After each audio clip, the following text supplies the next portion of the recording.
ashimwe. Amazina yanjye nitwa Ishimwe Dieudonné. Uyu munsi hari ijambo ry'Imana Imana yasize ku mutima nifuza ko tuganira. Haleluya. Riboneka mu Bakolosayi igice cya 3 umurongo wa mbere, handitswe ngo nuko rero niba mwarazuranywe na Kristo mujye mushaka ibiri hejuru aho Kristo ari yicaye iburyo bw'Imana. Haleluya.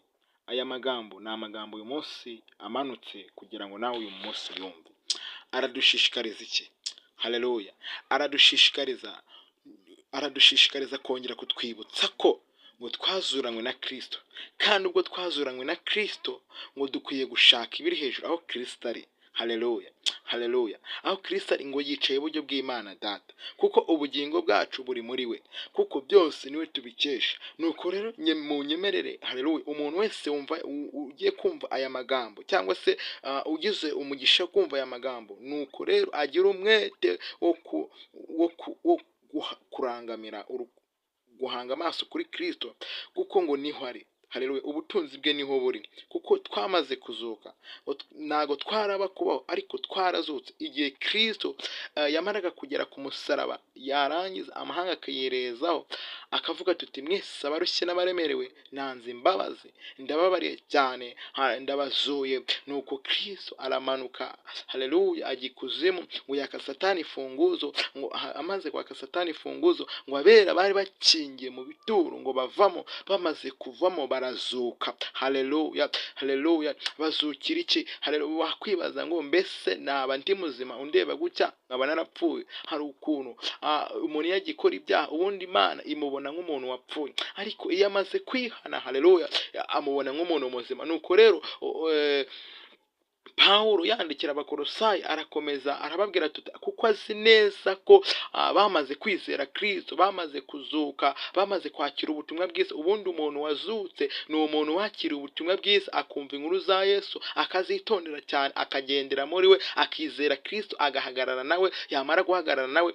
akaba umwe nawe. Haleluya. Nuko rero aya magambo aramanutse atubwira ngo niba koko, yongera kutwibutsa ko niba koko, haleluya, waramaze kuzuranwa na Kristo mu ngeso zawe, warazuranywe na Kristo mu byo ukora, warazuranywe na Kristo, atari haleluya, atari Dieudonné wa kera mwumva, ahubwo ni Dieudonné mushya. Haleluya. Atari we mwumva cyangwa se atari we muzi wa kera, ahubwo ari wo wavukanye na Kristo akazukana nawe. Uyu munsi akaba bashishikariza kongera kwibuka urukundo rwa Kristo. Haleluya. Ngo niba kuko mwarazuranywe na Kristo ngo mujye mushaka ngo ibiri hejuru, ngo gushaka ibiri mu isi. Tuzi neza ko mu isi hari ibyiza pe, ariko ibiri mu isi ngo nta mahoro tujya tubigiriramo. Ariko bene data, uyu munsi Imana iduhaye, mureke tuhaga agaciro, twongere twumve ko Imana ari umujyanama ku buzima bwanjye. Wowe wumvishe aya magambo, umva ijambo ry'Imana rirakubwira ngo komeza ubane na Kristo, komeza ugendane nawe, komeza uyishurirwe kumenya ibiri hejuru, kuko ari byo bikwiriye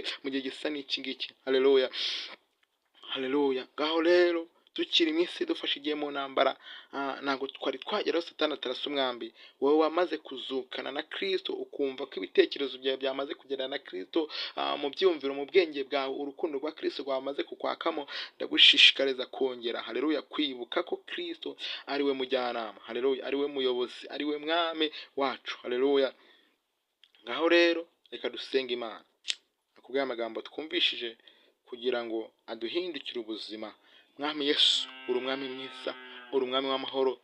Hari ijambo ry'Imana rimanutse riboneka mu Bakolosayi igice cya 3 umurongo wa mbere, ngo riratubwiye ngo niba, haleluya, ngo twarazuranywe na Kristo ngo tugire umwete, haleluya, twivuye inyuma wo gushaka ibiri hejuru aho Kristo ari, ngo yicaye iburyo bw'Imana Data. Ngo umunsi Kristo yamaraga kuzuka, waje mu ntumwa urabwira ngo ni ukuri ndabahamiriza ukuri yuko ngo nahawe ubutware mu isi no mu ijuru, ngo nuko rero nimugende mu mahanga muhindure abantu abigisha, abemera mu babatize, abanga mu bareke. None rero Data, ubwo rukundo niko tugizirikana, ubwo buntu watugire nibwo tuzirukana, uko kuzuka kwabaye ku musaraba Data, ubwo rukundo wadukoreye Kristo, ukemera gupfa urupfu rubi, urwo rupfu rubi rukanzurisha umunezero. Mu Kristo ageze ku musaraba aravuga ngo Kristo, haleluya haleluya, anzurishije urupfu kwe, anzurishije umubabaro we, anduhuye umubabaro we, ngo nanjye ndanezerewe. Natwaye amasaha kuko twazuranywe na Kristo, turumva neza muri twebwe Kristo yaramaze kuzuka akaba mugari. None turakwinginze cyane Kristo, ukomeze kudukomeza, ukomeze kudishurira ijwi ry'Imana Data rikomeze kubana natwe, naba ari twebwe ahubwo urukundo rw'Imana rukomeze kutuyobora. Haleluya.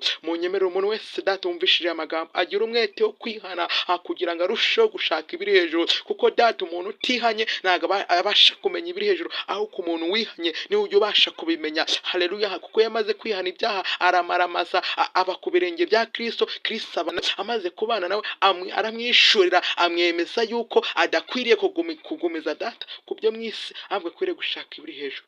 Haleluya. Ngaho rero Uwiteka komeza kubana natwe no kutuyobora mu buntu bwawe.